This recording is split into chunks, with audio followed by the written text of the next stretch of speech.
파이레인지어 머신러닝 5곡에 시작해 보도록 하겠습니다. 머신러닝 기계학습인데요. 기초과정을 한 5개 정도로 묶어가지고 진행을 하도록 하겠습니다. 오늘은 첫 번째 곡입니다. 파이썬을 이용한 머신러닝, 특별히 그 중에서도 scikit-learn이라고 하는 패키지를 사용해서 기계학습을 다루어 보도록 하겠는데요. 이 scikit-learn은 여러가지 그 기초과정, 기계학습의 기초과정을 닦는데 상당히 유용한 도구라고 생각이 듭니다. 그 이유를 나중에 한번 설명을 드릴 텐데요. 먼저 기계학습의 분류를 좀 한번 해보겠습니다. 기계학습, 우리가 어떤 모델이 데이터가 있고 그 데이터를 사용해서 뭔가를 결과를 얻고자 했을 때 이제 학습을 통한 결과를 얻고자 하는 것인데요. 데이터가 그 라벨이 있는 데이터냐 없는 데이터냐에 따라서 라벨이 있으면 슈퍼바이즈 러닝이라고 하고요. 이게 이제 감독을 받는 학습이라고 할 수 있고, 라벨이 없는, 그러니까 라벨을 알 수가 없는 데이터가 있었을 경우에는 감독을 할 수 없는 그런 상태가 되겠죠. 그래서 unsupervised learning, 무감독 학습이라고 이렇게 얘기를 하겠습니다. 대부분의 데이터는 우리가 그 포맷을 알고 있기 때문에요. 라벨이 있다고 생각하면 그게 이제 supervised learning이 되겠습니다. 그러면 데이터가 유형이 카테고리냐 아니면 정량적인 것이냐. 카테고리는 뭐 등급 같은 거, 1등급, 2등급, 3등급, 남성, 여성 뭐 이런 것들 있죠. 그런 걸 카테고리 데이터라고 할 수 있고, 퀀티티는 그냥 실수값의 데이터라고 할 수가 있습니다. 그러면 우리가 일반적으로 실수값, 어떤 몸무게 측정이라든지 키 측정 이런 것은 이제 실수값, 값이 되겠죠. 연속한 값. 퀀티티 이 데이터를 가지고 있는 경우 우리가 학습을 통해서 이제 회귀를 할 수가 있고, 회귀를 하면 이제 우리가 예측을 할 수가 있게 되는 거겠죠. 그래서 이 감독 학습 중에서 이제 연속 변수를 갖는 경우에 우리가 그 학습의 결과는 이제 리그레션이라고 이야기를 할 수가 있습니다. 반면에 이제 카테고리 데이터인 경우는 뭐 1등급, 2등급, 3등급 이런 거 있죠. 그 다음에 뭐 우수, 양호, 아니면 미흡 이런 거, 그 다음에 질병 같은 경우는 사망 또는 생존 뭐 이런 거 있잖아요. 그런 게 이제 카테고리인데, 그러니까 바이너리 카테고리도 있고 이제 멀티 카테고리도 있습니다. 그랬을 경우는 우리가 이제 그거를 클래시피케이션이라고 하는데 이제 분류라고 하겠죠. 분류를 하는 거죠. 그래서 이 회귀와 분류가 기계학습의 가장 우리 일반적인 경우라고 할 수 있는데, 뭐 회귀는 여러 수치 해석 과정에서 또 많이 다루어집니다. 그래서 익숙한 개념이기도 한데요. 특히 기계학습에서도 이제 회귀를 결과로 하는 그 기계학습이 많이 있습니다. 그랬을 때 그 알고리즘의 유형들은 이제 SVM이라고 해서 서포트 벡터 머신이라고 하는 것, 그 다음에 뉴럴 네트워크, 신경망, 그 다음에 리치 리그레션. 리치 리그레션은 이제 리니어 리그레션에 조금 이제 변형된 형태인데, 그런 게 있고, 또 라소 리그레션 이런 것도 있습니다. 그 다음에 랜덤 포레스트, 그 다음에 라소 리그레션, 이런 유형의 알고리즘들을 우리가 채택해 쓸 수가 있고요. 만약에 등급, 카테고리 데이터 같은 경우는 이제 분류를 하겠는데, 분류도 엄밀히 말하면 이제 리그레션의 일종이라고 할 수 있습니다. 그렇지만 이것이 이제 불연속적인 그런 리그레션이라고 할 수 있겠죠. 여기 마찬가지로 이제 신경망, 그 다음에 여기서 이제 로지스틱 리그레션을 이제 많이 쓰게 됩니다. 로지스틱 리그레션이 그러니까 바이너리 리그레션 또는 이제 카테고리 리그레션 하는데 굉장히 유용한 도구가 되겠습니다. 랜덤 포레스트, 그 다음에 나이브 베이스, 서포트 벡터 머신, 이런 것들. 이게 지금 공통이 많이 있습니다. 공통이 많이 있고, 쓰기에 따라서 이제 어떤 게 더 편리하고 어떤 게 더 이제 불편하고 이런 것들이 좀 있겠죠. 무감독 학습에는 이 데이터가 그룹이냐 아니면 이제 로어 디멘션이냐, 그러니까 그룹화 되어 있느냐 아니면 그냥 쫙 펼쳐져 있느냐, 뭐 이런 이야기겠습니다.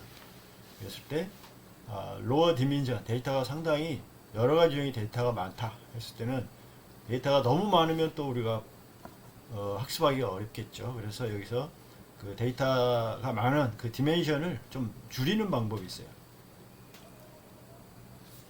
그러니까 어떤 것들은 빼고 어떤 것들은 취하고 어떤 것들은 이제 조합해서 취하고 뭐 이런 것들이 있는데, 그 디멘셔널 리덕션을 이제 하게 되는데, 그게 이제 PCA, 그러니까 Principal Component Analysis, 주성분 분석 뭐 이런 것도 있고, 그 다음에 LDA, 그 다음에 아이소맵, 오토 인코더 이런 것들이 있는데, 뭐 PCA 같은 경우 상당히 유용하다고 할 수 있습니다. 주성분 분석이죠. 그 다음에 그룹화 되어 있는 경우는 우리가 또 군집, 클러스터링, 군집을 할 수가 있는데, K-means, 뭐 Gaussian mixture, DB-scan, spectral clustering, hierarchical clustering, 이런 종류들이 있습니다. 그러면 이런 것들을 통틀어서 우리가 기계학습이다 이렇게 얘기를 할 수 있고요. 기계학습에 이제 데이터를 보면, 데이터의 종류, 로 데이터는 뭐 문서도 있을 수 있고요, 뭐 사진도 있을 수 있고, 그 다음에 숫자도 있을 수 있고, 어떤 사운드, 웨이브 이런 것도 있을 수 있고, 굉장히 다양한데, 결국은 이런 것들이 뭐냐면 다 이렇게 배열이 됩니다. 그러니까 이 세로축으로는 이제 샘플이 쫙 있겠죠. 1번, 2번, 3번 쭉 있고, 그 다음에 그 샘플마다 뭐냐면 이제 각각의 특징들, 값이 여기에 쭉 들어가겠죠. 그래서 이렇게 샘플, 특징 값, 이런 매트릭스를 우리가 사용합니다. 그러니까 여기 있는 데이터, 이미지, 넘버, 사운드 뭐 다 마찬가지로 이런 형식으로 일단 데이터를 매트릭스로 만들고, 이걸 이제 피처 매트릭스라고 하죠. 그 다음에 이제 요거 데이터인데 이제 결과값, 타겟이 있습니다. 타겟.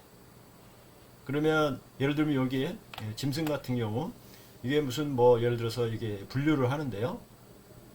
고양이냐, 뭐 고양이 중에 어떤 종류냐, 이게 종자들 쭉 이게 이제 타겟이 되는 거죠.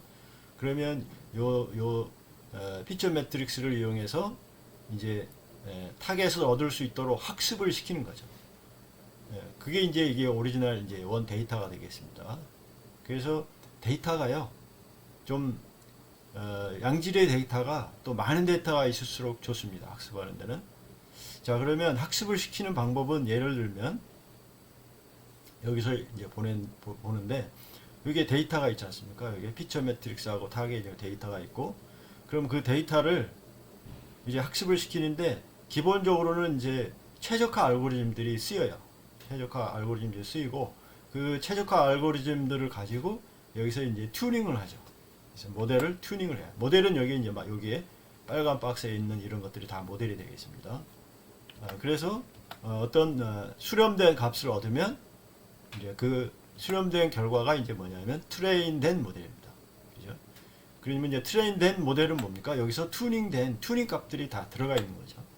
그래서 이제 이 트레인된 모델을 가지고 그 다음에 이제 우리가 더 이용을 하는 거죠. 예측을 한다든지 뭐 이렇게 할 수가 있는 것입니다. 그래서 기계학습 크게 보면 이제 이 데이터가 있고, 그 다음에 여기 이제 튜너블 모델이 있고, 그죠? 그다음 모델 안에는 이제 옵티마이제이션 알고리즘이 들어가 있고요. 그 다음에 이게 이제 끝나면 튜닝된 모델, 이렇게 트레인드 모델 이런 게 나오겠죠. 자, 이것이 기계학습. 근데 이런 것들이 다 이제 사이킷런에서 제공이 되고 있습니다. 위키에서 이 인공지능과 기계학습을 좀 관계를 이렇게 좀 이미지들을 따왔는데, 여기에 보면 여기 가장 안에 있는 게 딥러닝입니다. 그죠? 딥러닝이 있고, 그 다음에 딥러닝은 기계학습의 일종이에요. 기계학습이 있고, 기계학습은 또 인공지능의 일종이라고 이렇게 할 수 있는데, 사실은 요 그림은 좀 잘못된 그림이라고 할 수 있어요. 이렇게 이해하면 좀 곤란하고 요 아래 거를 이용해서 이해하는 것이 훨씬 좋습니다. 인공지능이라고 하는 것, Artificial Intelligence라고 하는 분야가 있고요. 그 다음에 기계학습이라고 하는 분야가 있는데 그게 이제 교차되는 것도 있고 이제 따로 쓰이는 것도 있어요. 근데 기계학습의 영역이 훨씬 넓죠. 그리고 기계학습의 일부분이 이제 인공지능에 쓰인다 이 말입니다. 그리고 딥러닝이라고 하는 것도 있는데 딥러닝도 보면 인공지능에서 쓰이는 것도 있고요. 기계학습에서 쓰이는 것도 있고 이렇습니다. 아무튼 여기서 기계학습이 가장 큰 영역을 차지한다. 이런 겁니다. 그랬을 때 이제 기계학습 그리고 이제 데이터 마이닝, 데이터 발굴이죠. 요거를 보면 요게 이제 두 가지 뭐냐면 이제 분류하는 데 쓰이는 이런 그 도식을 보여주고 있습니다. 즉 분류를 이렇게 한다라고 하는 거죠. 그리고 이제 이 프로블럼 종류는 이게 쭉 나와 있어요. 앞에 설명한 거하고 비슷합니다. 이게 슈퍼바이즈드 러닝, 감독 학습, 거기에는 분류, 클래시피케이션, 그다음에 회귀, 리그레션 있고, 그다음에 클러스터링, 군집, 그리고 디멘저널티 리덕션, 차원 그 감소 기술, 그다음에 스트럭처드 프레딕션, 그다음부터는 이제 예측, 구조 예측, 구조적 예측, 아노멀리 디텍션. 이것은 뭡니까? 이상 징후 발견 뭐 이런 거겠죠. 그다음에 ANN, Artificial Neural Network, 인공신경망 이런 거 있고, 그다음에 Reinforcement Learning, 이제 강화 학습 이런 것들이 있습니다. 그런데 이제 우리가 이런 것들을 대부분 이제 Scikit-learn, 줄여서는 SK-learn이라고 하는데 이제 다룰 수 있고요. 여기 보면 또 이제 인공지능의 이제 이 여러 가지 이 분야들을 또 이렇게 설명해주고 있는데 궁금하시면 위키피디아에 들어가서 한번 기계학습을 쳐보시기 바랍니다. 자, 왜 우리가 사이킷-런을 가지고 기계학습을 배우느냐? 근데 일단 배우기 쉽다 이런 것들이 있고요. 그 다음에 이 사이킷-런이 그 문법이 아주 표준화되어 있어요. 그러니까 파이썬에 쓸 때 아주 표준화된 그 스타일을 사용합니다. 그래서 다른 그 뭐 텐서플로우나 이런 것보다 훨씬 더 쉽게 그 다음에 이렇게 통일된 방식으로 우리가 접근할 수 있어서 사이킷-런이 좋고요. 그 다음에 이제 사이킷-런이 또 아주 그 다양한 이제 알고리즘을 또 제공하고 있습니다. 독자적인. 근데 이 사이킷-런이라고 하는 말은 왜 왔느냐? 여기에 사이라고 하는 게 있잖아요. 사이파이에서 온 겁니다. 그러니까 사이킷-런은 사이파이를 기반으로 해서 만들어진 기계학습이다 이렇게 생각하시면 돼요. 그러니까 사이파이하고 사이킷 이것이 연동이 되는 겁니다. 먼저 사이킷-런을 이제 인스톨하려면 이렇게 하시면 되고요. 인스톨을 해줘야 되겠죠. 그 다음에 구글에서 이제 제공하는 텐서플로 가장 유명한 이제 인공지능 또는 기계학습 패키지라고 할 수 있죠. 인스톨할 수가 있고요.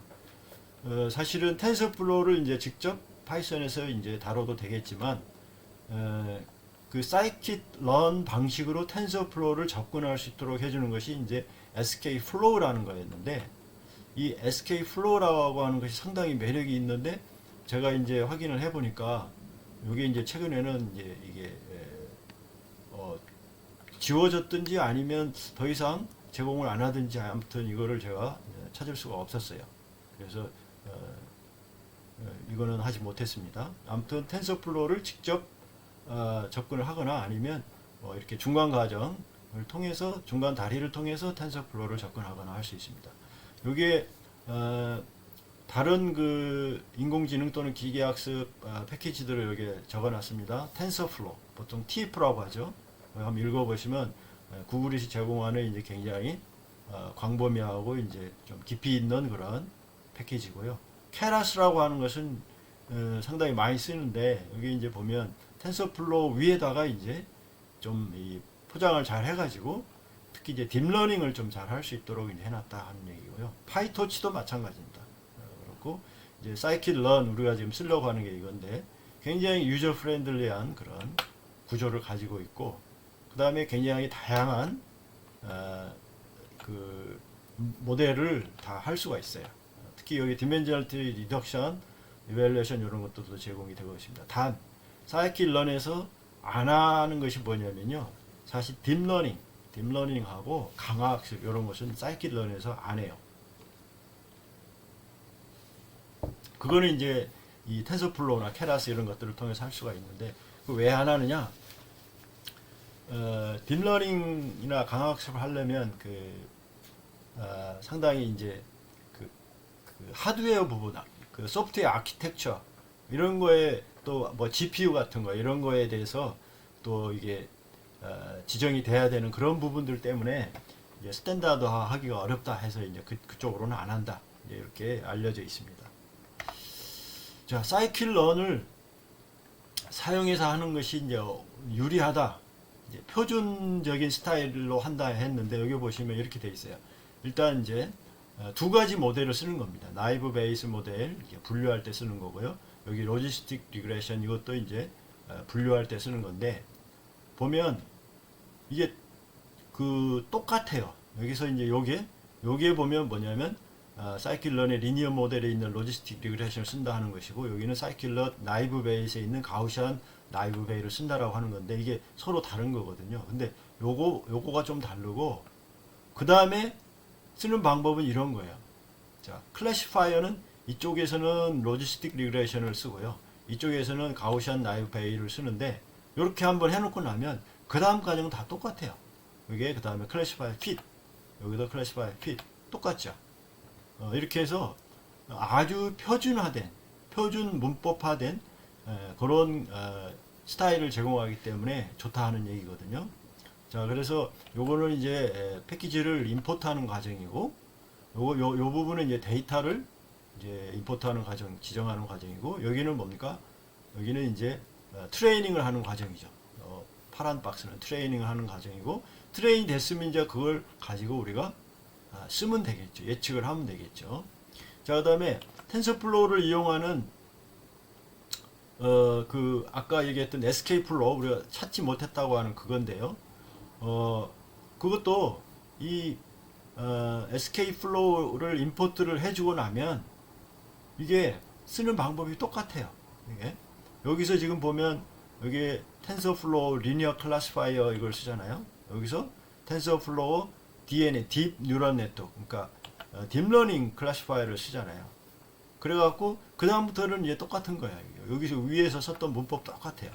그러니까 아주 스타일이 이렇게 표준화돼 있다 하는 겁니다.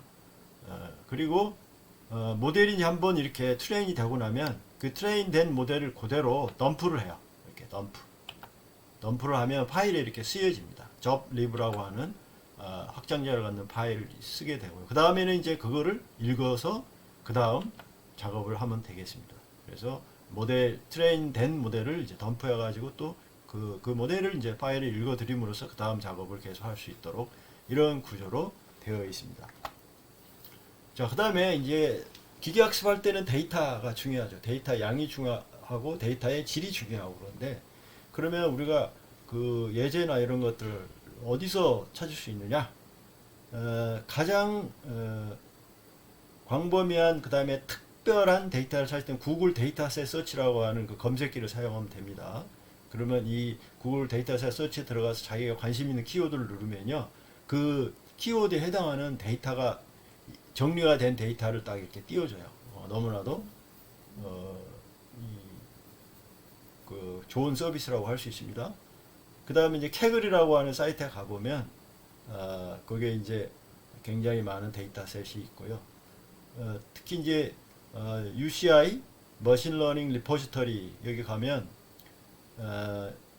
UCI에서 제공하는 그 기계학습 그 창고가 있어요. 거기에 보면 엄청나게 많은 데이터셋이 다 있습니다. 아주 과거 것부터 해갖고 현재 것까지 뭐 다른 것도 마찬가지예요. 그래서 이런 그 사이트들을 통해서 이제 데이터를 우리가 얻을 수 있어요. 우리가 사이클런을 하면 기본적으로 그 데이터셋이 그 제공이 되는데 그런 것들이 여기 하나, 둘, 셋, 넷, 다섯, 여섯, 7가지 정도가 지금 있습니다.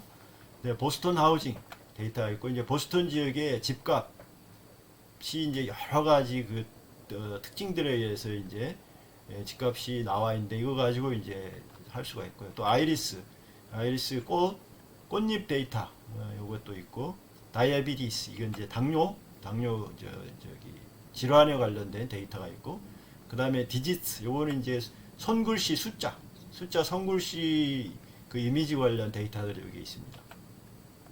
그리고 이제 요런 것들 요 와인은 이제 와인의 그 품질에 대한 것이고 그 다음에 브레스트 캔서 유방암 자료 요거는 리너러드 데이터셋이라고 그랬는데요. 이거는 뭔지 제가 잘 모르겠습니다. 아무튼 이렇게 데이터셋이 있습니다.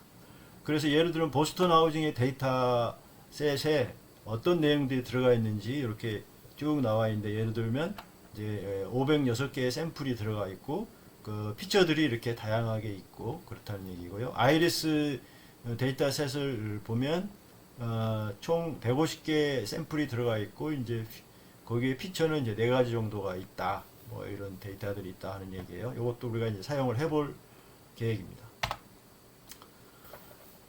기계학습할 때 이 전처리 데이터에 대한 전처리가 필요한 경우가 있어요. 그걸 데이터 스케일링이라고 하는데 특히 이제 딥러닝 할 때 좀 결과를 좀 잘 얻고 싶으면 특히 이제 안정되고 또 좀 속도도 빨리 하고 하려면은 데이터 스케일링 전처리를 좀 해줘야 되는데 이게 예를 들면 XY가 있는데 오리지널 데이터가 이렇게 있다고 세봐요. 그 X는 10에서 한 15 범위에 있고 Y는 이제 0에서 한 10 범위에 있습니다. 자, 요런 데이터를요 스케일링을 해주면 스탠다드 스케일러는 뭐 정규 분포화 해주는 거예요. 그러니까 뭐냐 평균이 0이고 분산이 1인 이렇게 트랜스폼을 해줍니다. 매핑이라고도 할 수 있고 요렇게 해주는 과정 이게 스탠다드 스케일러입니다. 그 다음에 민맥스 스케일러는 이제 최소값 최대값 사이에 이제 0부터 1 이렇게 오게 하는 민맥스 스케일러가 있습니다. 그 다음에 정규 분포하고 비슷하지만 로버스트 스케일러라고 하는 또 다른 스케일러가 이렇게 있어요. 그래서 전처리 과정으로 이렇게 스케일링을 해주고 그 다음에 딥러닝을 하고 그 다음에 딥러닝을 통해서 트레인된 모델이 있으면 이제 그 트레인된 값은 다시 뭡니까? 이 스케일링 해줬으니까 이제 역으로 또 스케일링을 해줘야 원래 값이 되겠죠. 그랬을 때 스탠다드 스케일링이라는 것은 우리가 정규 분포화 하는 거죠.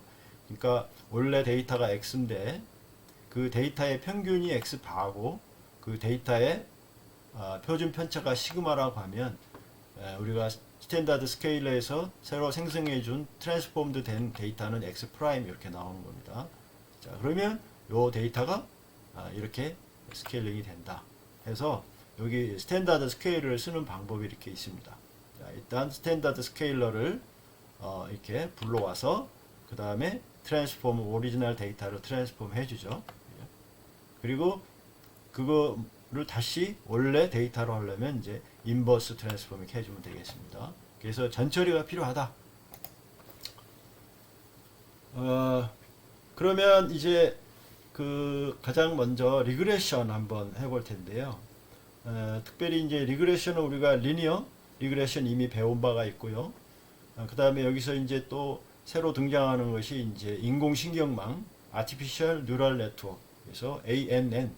인데 여기 사이키런에서 제공하는 건 멀티레이어 퍼셉션이라고 하는 알고리즘이 있습니다. 그러면 이렇게 이제 인풋 데이터가 이게 인풋이에요. 그러면 그 안에다가 레이어를 이렇게 임의로 놓을 수 있습니다. 주로 뭐 3개, 4개. 그러면 그 레이어에 이제 뭐냐면 통해서 학습을 해요. 학습을 하고 그 다음에 이제 그게 수렴된 그 학습 결과는 이제 웨이팅이 다 여기 레이어에 저장이 되겠죠. 저장이 돼요. 저장이 돼가지고 이제 그 수렴된 그 웨이팅을 가지고 이제 아웃풋을 이제 예측을 하는 겁니다. 그러면 이 레이어에 저장된 수렴된 웨이팅 값 이것이 이제 학습된 결과다 이렇게 얘기를 할 수 있습니다. 그 ANN에서 특히 MLP를 사용하는 방법이 여기에 나와 있습니다. 나와 있고 일단 모델러를 이렇게 MLP 리그레서라고 이렇게 한번 지정을 해주면 그 다음에는 뭐 fit, predict 하면 끝나요. 그랬을 때 여기에 보면 원래 지금 데이터가 여기 지금 이 회색인데 거기에 이제 좀 이렇게 에러가 있도록 되어 있는데 그걸 가지고 이 MLP 리그레서를 가지고 학습을 시켜서 요거를 이제 피팅한 거예요. 리그레션 한 거예요. 이렇게 결과를 가져다 준다 하는 얘기입니다. 자, 그러면 우리가 예제로 이제 한번 해봐야 되겠는데, 예제로 채택한 것은 이겁니다. 그 증기 엔진이 이제 18세기에 이제 출현해가지고 점점 이제 확산 보급이 됐고요. 그 20세기 초까지도 이제 쓰였어요. 그죠? 그런데 그 효율을 이렇게 조사를 해보니까 이렇게 효율 데이터가 있는 거예요. 효율이 점점 좋아지고 있죠. 자, 그러면 이 데이터를 가지고 이제 리니어 리그레션 하면 이렇게 나와요.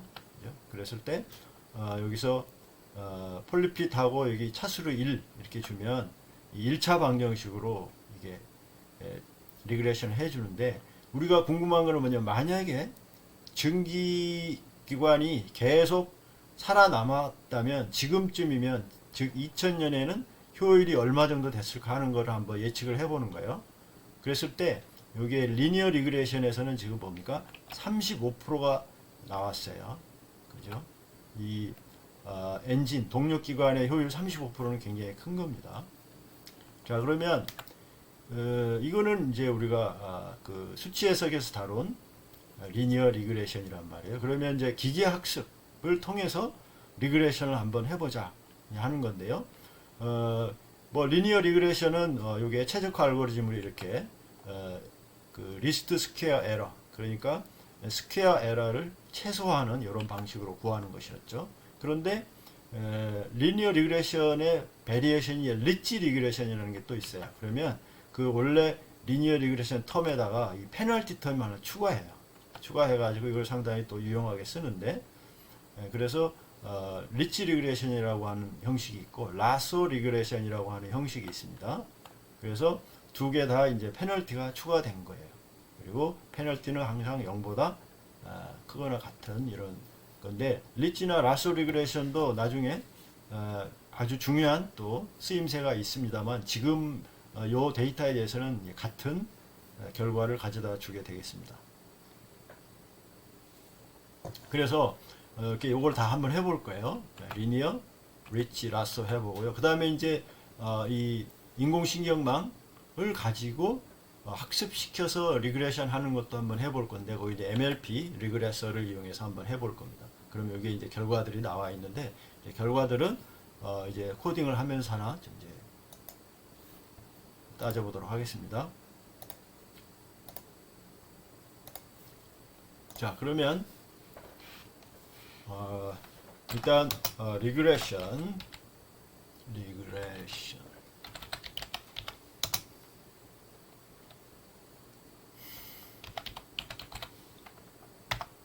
임포트 해줍니다.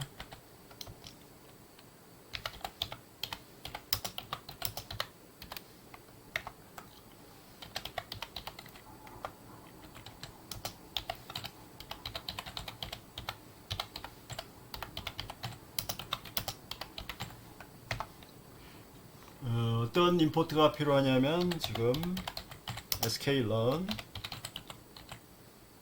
그 안에 있는 리니어 모델이라고 하는 패키지가 있어요.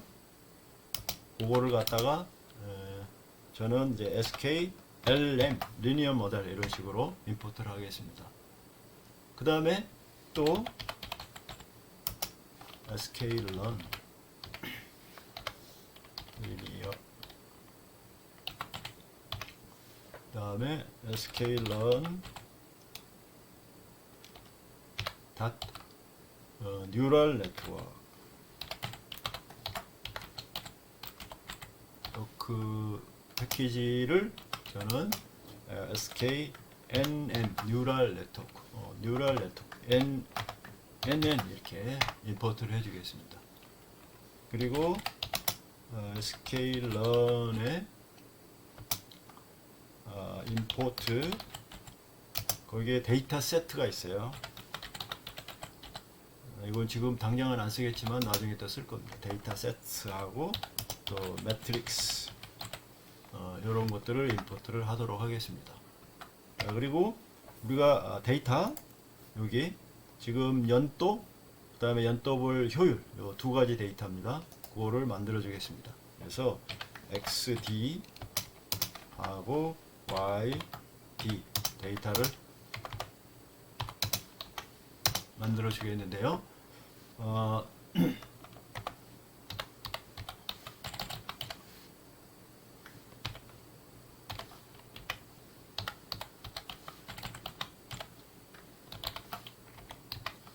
했을 때 1718년 1767년 1774 1775 1792 1816 1828 1834 1878 1906 자, 이렇게 1906년 이쯤 되면은요, 이제 1890년대 이제 내연기관차가 발명이 되고 이제 쓰이기 시작하거든요. 근데 1906년쯤 되면 이제 내연기관차하고 이제 전기차가 이제 경쟁을 한참 하던 그런 연도입니다. 그리고 이제 1920년 이후에 되면은 이제 내연기관차가 이제 거의 앞서가는 그런 역사를 가지고 있어요. 자, 그러면 효율을 보니까 0.5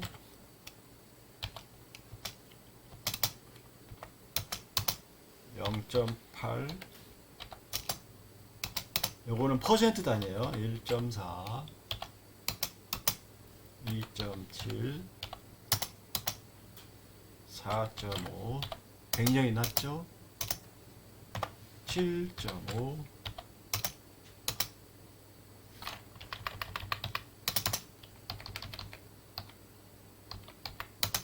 12.0 17.0 17.2 23.0 자, 23.0까지 왔으니까 기술 발전이 상당히 이루어진 거죠. 자, 그리고 지금 나중에 해보면 알겠지만 지금 X는 1700단위, 2000단위인데 Y는 뭡니까? 0에서부터 이렇게 35까지죠.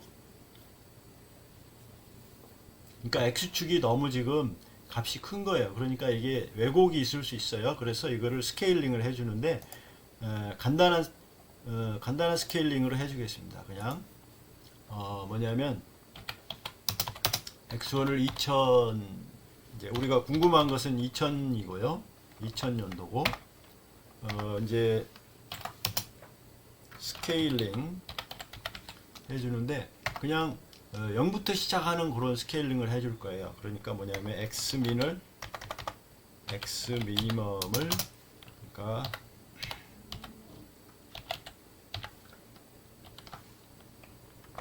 아마 이게 XD에도 이게 있을 거예요. XD 점 민 이죠.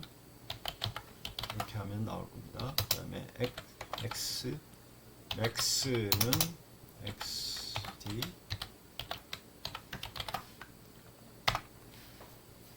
그래서 XD를 이제 스케일링을 해줄 겁니다. 뭐냐면 XD에서 빼기 X민을 해주는 거예요. 이렇게.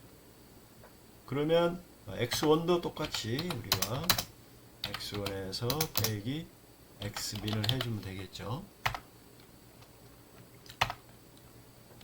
자, 그리고 이 데이터를 한번 그림을 그려봐야 되겠는데 오리지널 데이터를 한번 그려보죠. 자, plt p계열 plt.plot xd 그죠? yd 네. blue circle label data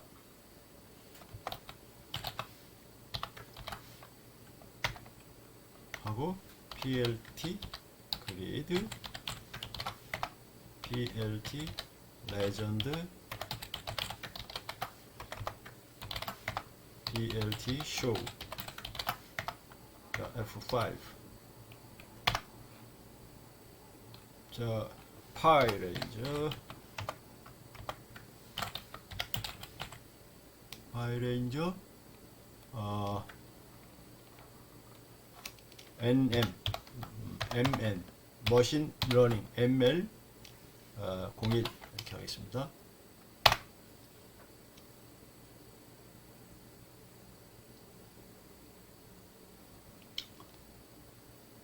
SK run.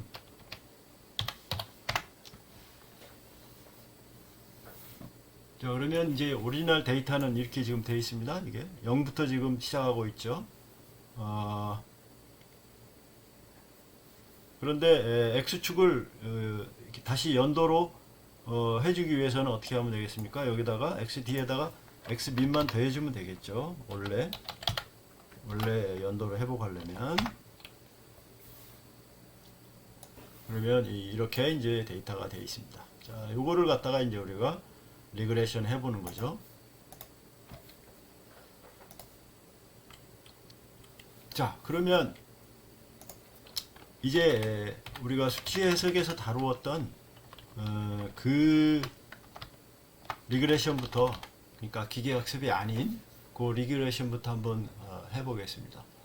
예를 들어서 폴리노미얼 오더를 우리가 1차, 2차, 3차까지 한번 3개를 해보려고 하는데요. 그러면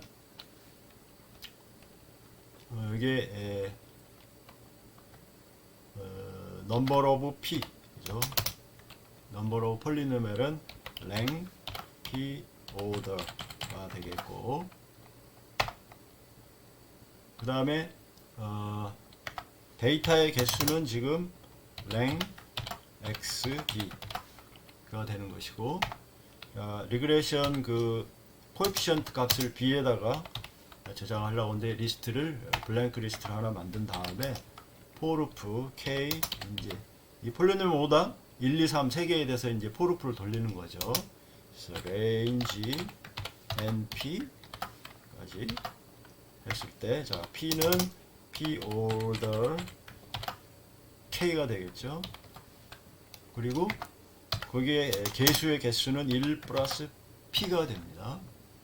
그러면 거기에 개수 결정은 우리가 폴리핏 핏이라고 하는 함수가 있는데, x 데이터를 넣고 y 데이터를 넣고 그 다음에 폴리노미얼 오다를 해주면 여기에 이제 개수값을 리턴을 해줍니다.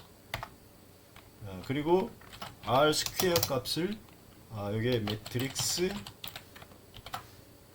거기에 r2 스코어라고 하는 함수가 있어요. r2 스코어. 그러면 이거를 y p 해주고, 그 다음에 폴리핏, 폴리핏이 된 거를 갖다가 다시 np.poly 1d 베타, 그러면 여기 함수가 되고, 이 함수에다가요 xd를 대입해주면 xd를 입력을 했을 때 피팅된 함수 값을 돌려줍니다. 그리고 yd는 원래 데이터예요. 자, 요 두 개 사이에 r2 r 스퀘어 값을 프린트 한번 해보겠습니다. 프린트. 자, 어떻게 하냐면, 자, 폴리 리그레션. 자, p는, 그러니까 이거는 오다죠. 여기다가 p를 넣고, 그 다음에 또 r2는 r 스퀘어는 여기다가 또 r2. 그러면 얼마나 정밀하게 리그레션이 됐느냐 이거를 보여주는 것이고, 프린트. 그 다음에 여기서 베타 개수들은 어떻게 구했느냐 그러면 베타를 이렇게 출력을 해주면 되겠고, 그 다음에 이제 여기다가 b에다가 요 베타를 어펜드 해주면 나중에 또 다시 쓸 수가 있겠습니다. 자, 그러면 이렇게 해가지고 F5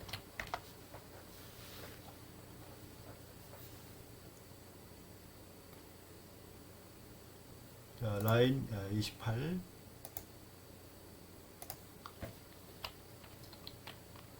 여기가 K. 이게 리스트여야 되죠. 그 다음에 R2 is not defined. R2.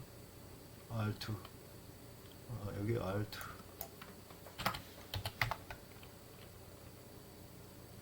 자, 이렇게 지금 나왔습니다. 폴리노미알, 그러니까 디그리 1, 그 직선으로, 그 다음에 이거는 2차 다항식, 3차 다항식으로 이렇게 리그레션 하는데, 결과가 이제 R2가, R 스퀘어가 1에 가까울수록 잘 맞는 거죠. 자, 이렇게 나왔습니다. 그리고 각각 개수들, 리그레션한 개수들, 그러니까 첫 번째 상수항, 1차항, 아닙니다. 이게 고차함수 나오죠. 이게 1차항 상수항, 그 다음에 2차항, 1차항 상수항, 그 다음에 3차항, 2차항, 1차항 상수항 이렇게 나오는 겁니다. 그렇게 해서 폴리노미얼 피팅을 이렇게 해줬어요. 해주고, 자, 그러면 이거를 우리가 또 그래프에다 같이 한번 그려봐야 되겠죠. 자, 이번에는 그래프에 그릴 때는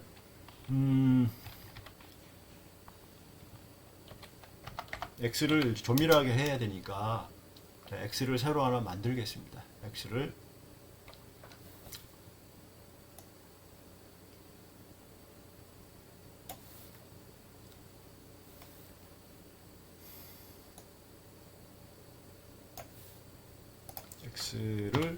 린 스페이스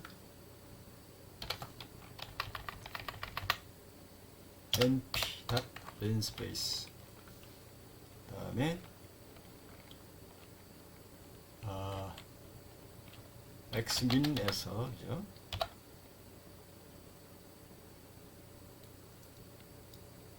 x1까지 한 50개 만들겠습니다.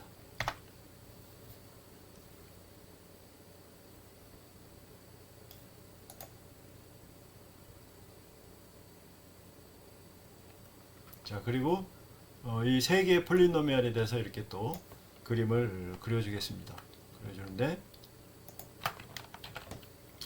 아까 이렇게 포루프 한 것처럼 똑같이 여기서 포루프를 해서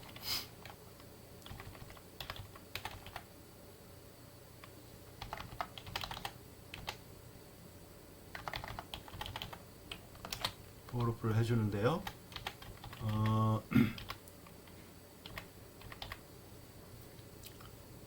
일단 베타를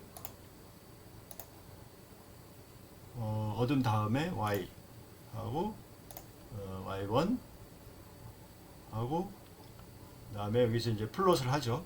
플롯을 이렇게 하는데, 거기다 이제 2000년도 즉 x1에 대한 이제 값도 표시를 해가지고 이제 플롯을 하는 겁니다.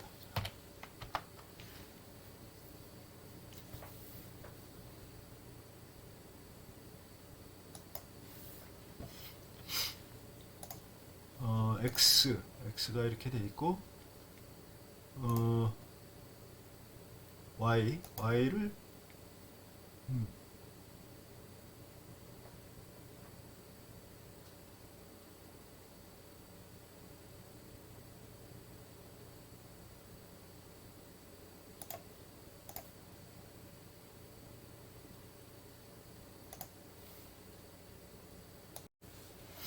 아까 우리가 이 x를 이미 스케일링 해줬기 때문에, 즉 1750을 빼줬기 때문에 여기 0부터 시작을 해야 됩니다. 자, 그렇게 해가지고 제가 F5 한번 해보면 이렇게 이제 리그레션이 이제 나왔어요. 폴리노미얼 리그레션이 나온 거죠.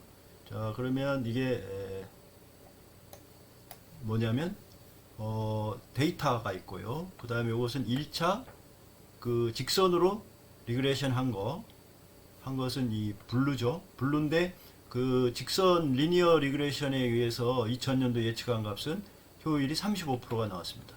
그 다음에 2차 다항식으로 리그레션 한 것이 녹색인데요. 그거 2000년도 예측 값은 45%가 나왔습니다. 자, 근데 3차 다항식으로 리그레션 한 거는 지금 2000년도 효율값이 마이너스 7% 나왔으니까 비현실적인 값이 나왔죠. 자, 그러면 이게 어떤 게 잘 맞겠느냐 이제 좀 의문이 생깁니다. 지금 1차, 2차, 3차.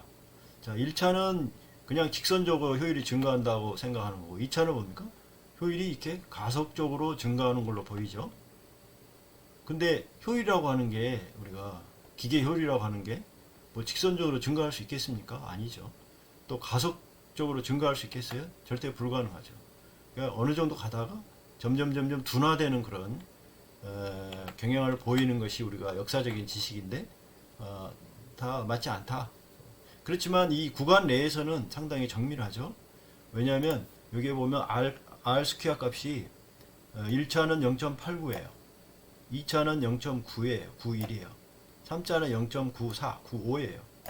그렇지만 이 구간을 데이터 구간을 벗어났을 때 약간의 익스트라폴레이션이죠. 외삽 같은 경우인데 많이 예측이 어긋난다. 신뢰하기가 좀 어렵다 하는 얘기가 되겠습니다. 자, 그래서 여기서 우리가 이제 그 기계학습을 통한 이제 한번 학습된 거를 한번 이제 얻어보는 거예요. 자, 그러면 우리가 뭘 쓰려고 하냐면 바로 이 인공신경망을 쓰는 거예요. 인공신경망을 써보려고 하는 건데 그게 이제 MLP라고 하는 이제 알고리즘이 있습니다. 멀티레이어 퍼셉트론. 퍼셉트론이라고 하는 게 뉴런 생물학에서 나오는 거잖아요. 뉴런 신경. 근데 이 퍼셉트론이라고 하는 그거에 이제 그 비슷한 개념이죠. 그러니까 이 뉴런 퍼셉트론 하나하나에다가 이제 우리가 웨이팅을 학습한 웨이팅을 이제 심어두는 거죠. 그래가지고 이제 예측을 하는 건데요. 자, 그러면 이제 그거를 이제 해보겠습니다. 자, 그랬을 때 우리가 그거는 임포트는 이미 여기 이거에서 한 거예요. 그죠? 뉴럴 네트워크, 그죠? 아티피셜 뉴럴 네트워크 이거를 사용하는데 그 안에 이제 MLP 리그레서라고 하는 모델을 사용하면 됩니다. 자, 그래서 그거를 이제 써볼 텐데요. 다른 구조는 이제 고치지 않고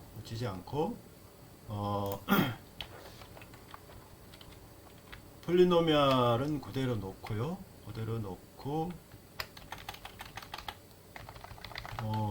여기다가 이제 한번 해보겠습니다. 자, 이번에는 리그레션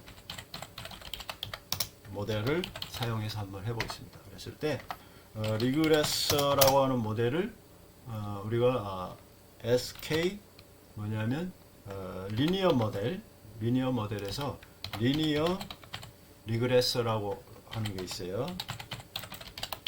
요런 게 있고 그 다음에 지금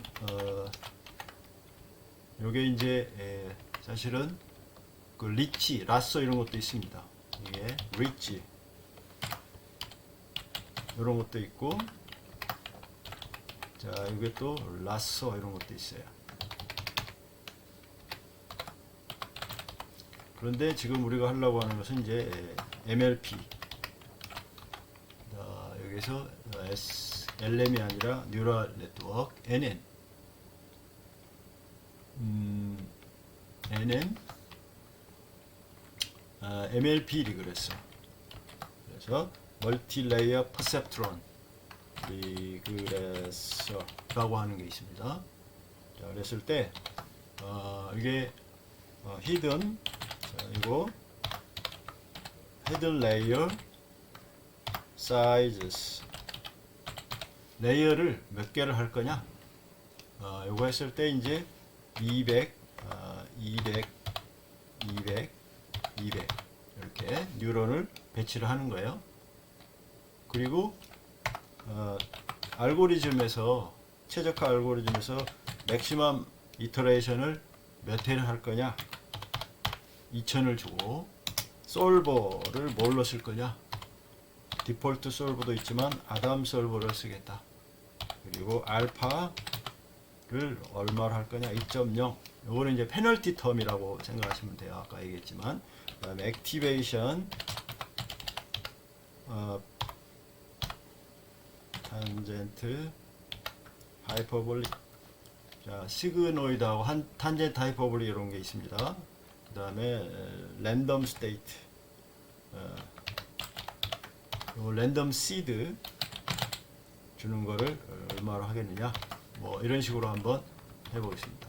그러니까 그런데 이제 요거가 이제 인공신경망이고, 우리가 지금 방금 폴리노미알로 했던 거하고 같은 거를 이제 사용하려면 요건데, 요건 기계학습에 의한 이제 리니어 리그레션이에요. 자, 이렇게 한 다음에 여기서 이제 그 x와 y 그 쉐입을 좀 맞춰줘야 돼요. 그러니까 x 대문자 x를 xd에 이제 리쉐입 해가지고 이게 컬럼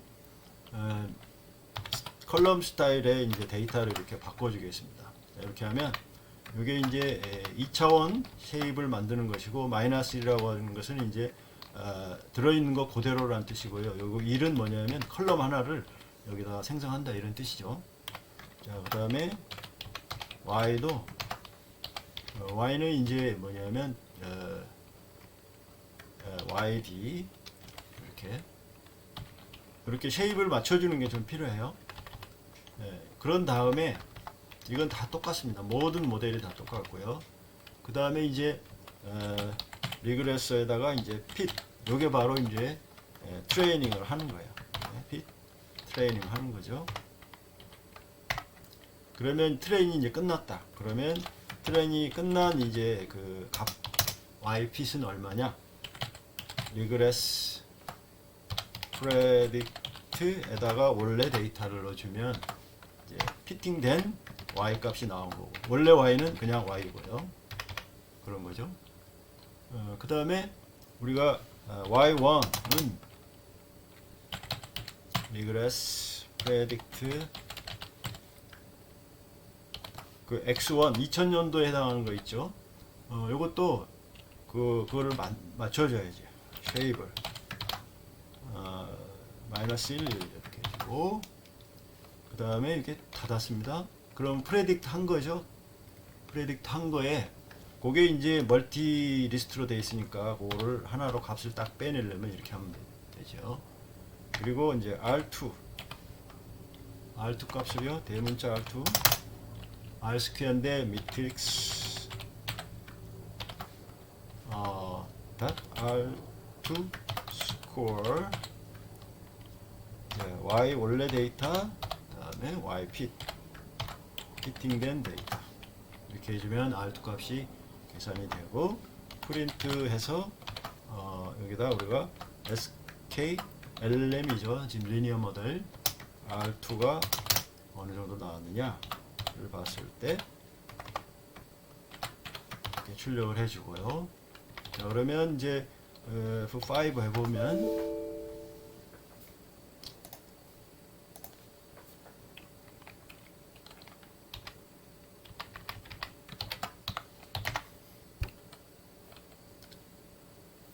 여기 보면 아까 여기는 폴리노미얼 피팅 한 거니까 그대로 나왔고, 지금 새로 한 건 이겁니다. 이거. 근데 0.89 지금 R 스퀘어가 나왔어요. 자, 그리고 이제 이거를 그래프에다 또 추가를 해봐야 되겠죠. 요 지금 새로 리니어 모델 쓴 걸 가지고 그래프로 추가를 한번 해보는데요. 그러면 여기 그래프에다가 이제 하나만 추가해주면 되겠습니다. 이게 이제 여기다가 자 뭡니까 PLT 플롯 하고 xmin 플러스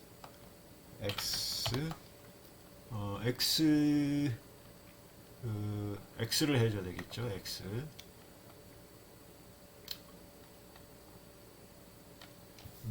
x가 지금 린 스페이스 여기 있으니까 이거를 위로 올려주고요.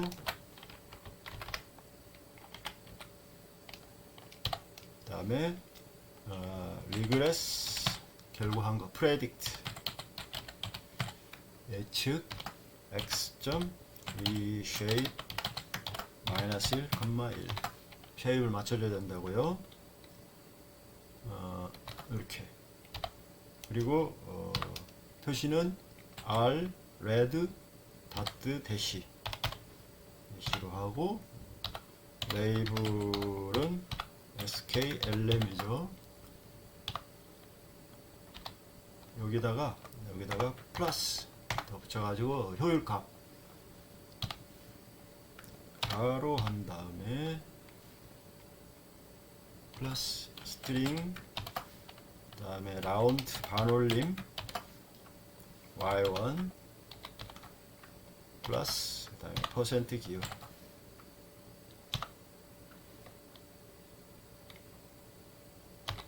자, 이러면 그게 이제 리니어 모델 라운드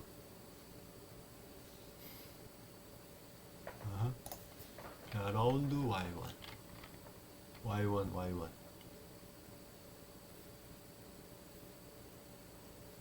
여기서 맞춰줬는데요.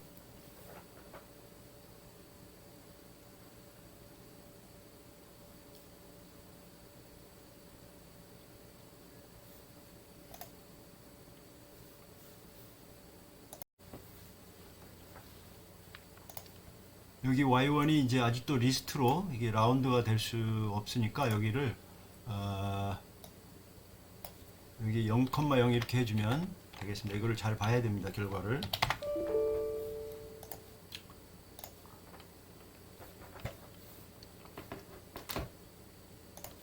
자, 그렇게 했을 때 이제 결과가 이렇게 나왔습니다. 이렇게.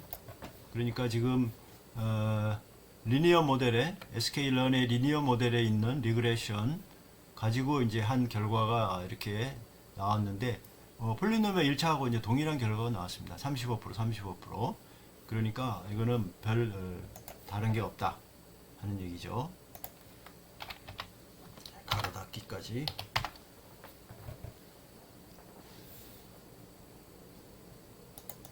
자, 그러면 이제 여기서 그 다른 리그레션, 라쏘, 리치 이런 것도 쓸 수 있다고 그랬어요. 그랬을 때 여기 이제 알파를 페널티 값인데요. 이 정도 쓰면 이게 클수록 좀 스무스한 그 커브가 나오는 경향이 있습니다. 이제 결과를 또 얻을 수가 있을 겁니다. 그런데 여기에 보면은 이제 이미 리치 리그레션 한 결과도 이제 표시되어 있습니다. 이게 뭐 다 똑같아요. 35%. 그랬을 때 리니어 리그레션, 리니어 모델에서는 똑같은 결과를 가져다 주고요. 그 다음에 이제 한번 인공신경망을 써서 한번 해보겠습니다.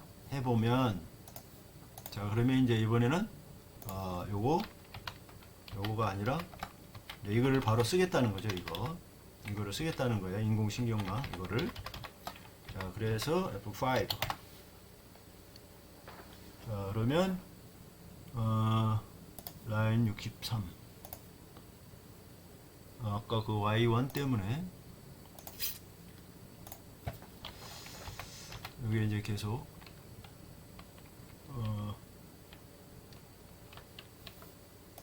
조금씩 이게 다른데 Y1 이것 때문에 그런 것 같아요. 여기에 0,0이 0 한번 해보세요. F5.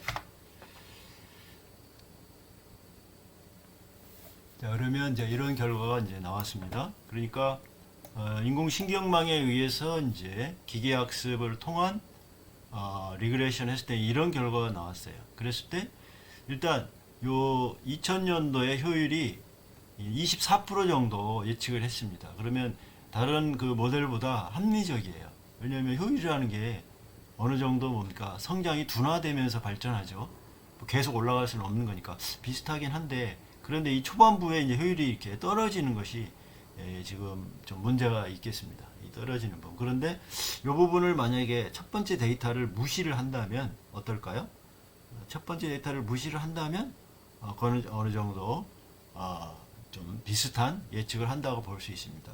그랬을 때 만약에 증기기관이 아직도 2000년까지 살아남았다고 하면 증기기관의 효율은 약 24%가 됐을 것이다 라고 이 기계학습에 의해서 예측을 해볼 수 있겠다 하는 얘기입니다. 이것이 이제 우리가 기계학습의 첫 번째 이 리그레션 모델 통해서 예측을 하는 거, 특히 이제 리그레션 모델에서 리니어 모델도 있고 또 인공신경망을 활용한 모델도 있었는데 인공신경망 모델을 사용해 보니까 어느 정도 그럴듯한 가장 합리적인 예측을 얻을 수 있었다 하는 것을 지금 한번 해본 것입니다.